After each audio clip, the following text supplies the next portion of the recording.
Welcome back અને આગળ વાત કરીએ અમદાવાદમાં પોલીસ કર્મીઓ સામે તપાસના આદેશ આપવામાં આવ્યા છે। 13 પોલીસ કર્મચારીઓની મિલકતના તપાસના આદેશ અપાયા છે।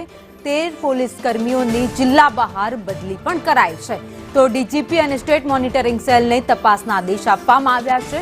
તોડબાજીની ફરિયાદને આધારે તપાસ કરવામાં આવશે। જો કે બદલી પણ થઈ ગઈ છે। પોલીસ કર્મચારી અને તેના પરિવારની મિલકતની તપાસ કરવામાં આવશે। મિલકતો, બેંક બેલેન્સ, વાહન અને લોકરની તપાસ થશે કે કેટલી મિલકત તેમની પાસે છે। 13 પોલીસ કર્મચારીઓની મિલકતના તપાસ અત્યારે આપવામાં આવ્યા છે। અમદાવાદ જિલ્લામાંથી બહાર બદલી પણ 13 પોલીસ કર્મચારીઓની કરી દેવામાં આવી છે। અનેક વાર પોલીસ તોડબાજી કરતી હોય તેવી વાતો આપણે લોકોએ સાંભળી છે। જો કે પોલીસ વિભાગ પણ સતર્ક થયું છે અને કડક તપાસ કરી રહ્યું છે, કાર્યવાહી કરી રહ્યું છે। ડીજીપીએ સ્ટેટ મોનિટરિંગ સેલને તપાસના આદેશ આપ્યા છે। કયા કયા પોલીસ કર્મચારીઓની બદલી થઈ તેની વાત કરીએ તો રાજેન્દ્રસિંહ ગોહિલની બદલી કરાઈ છે। આ સાથે જ કેયુર બારોટ પોલીસ કર્મચારી છે તેમની પણ બદલી કરવામાં આવી છે। આગળ વાત કરીએ સિરાજ મંસૂરી જેમની બદલી કરી દેવામાં આવી છે। આવા 13 પોલીસ કર્મચારીઓ છે જેમની બદલી રાજ્યમાં અલગ અલગ જગ્યાઓ પર કરવામાં આવી છે। હરવિજયસિંહ ચાવડાની પણ બદલી થઈ ગઈ છે। વધુ અપડેટ સાથે સંવાદદાતા જિગ્નેશ પટેલ અમારી સાથે જોડાઈ ગયા છે।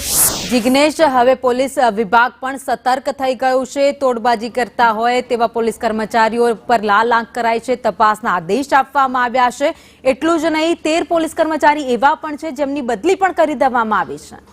ભાવિની, જે પોલીસ કર્મચારીઓ કે જે પોલીસ મહેકમમાં હોય છે પરંતુ સાથે વહીવટદાર તરીકે એટલે કે કન્સર્ન એક જ પોલીસ સ્ટેશન કે પછી કોઈ અધિકારીનો વહીવટ કરનારા અધિકાર જે પોલીસ કર્મચારીઓ છે તેમની જિલ્લા બહાર એટલે કે અમદાવાદ જિલ્લા બહાર તેમની બદલી કરવામાં આવી છે। તેઓને અલગ અલગ જગ્યાએ સજાના ભાગરૂપે પોસ્ટિંગ આપવામાં આવ્યા છે અને હવે તે પોલીસ કર્મચારીઓની મિલકત અંગે તપાસના રાજ્ય પોલીસ વડાએ આદેશ કર્યા છે।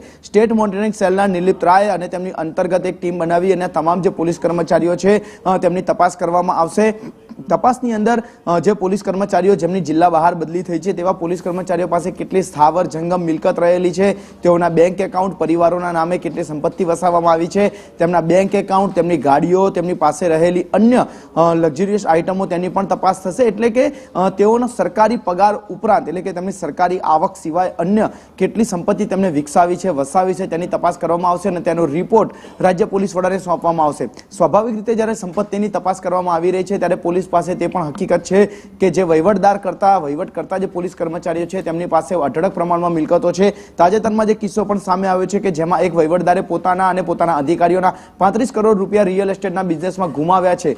તે વાત હજી તો તેની સહી નથી સુકાઈ। ત્યાં વધુ એક જ્યારે પોલીસે તપાસના આદેશ કરવામાં શરૂઆત કરી છે ત્યારે આવા પોલીસ કર્મચારીઓ કે જે વહીવટ કરતા હતા તેમના અને તેમના પરિવારના નામે રહેલી જે સંપત્તિ છે તે સંપત્તિનો જ્યારે રિપોર્ટ પૂર્ણ થશે ત્યારબાદ એન્ટી કરપ્શન બ્યુરો એટલે કે લાંચ રૂશ્વત બ્યુરોની કલમો હેઠળ પણ પોલીસ કાર્યવાહી કરી શકે છે। આવક કરતા વધુ સંપત્તિ જો મળી આવશે તો તેને લઈને પણ કાર્યવાહી થશે। સાથે જ જો કોઈ ભોગ બનનાર સામે આવે જેની પાસેથી રૂપિયા વસૂલવામાં આવ્યા છે, તોડ કરવામાં આવ્યો છે તો તેને લઈને પણ પોલીસ વધુ કાર્યવાહી કરી શકે છે। એટલે કે અત્યાર સુધી જે પોલીસ કર્મચારીઓ અન્ય લોકોની તપાસ કરતા હતા, આરોપીઓની તપાસ કરતા હતા, તે જ પોલીસ અધિકારીઓ હવે તેમના જ વિભાગના પોલીસ કર્મચારીઓ કે જે અધિકારીઓ માટે રૂપિયા ઉઘરાવતા હોય છે અથવા તેમનો રૂપિયાનો વહીવટ કરતા હોય છે તેવા નાના કર્મચારીઓ વિરુદ્ધ વધુ એક કાયદાનો કોયડો વીંજાય તો નવાય નહીં।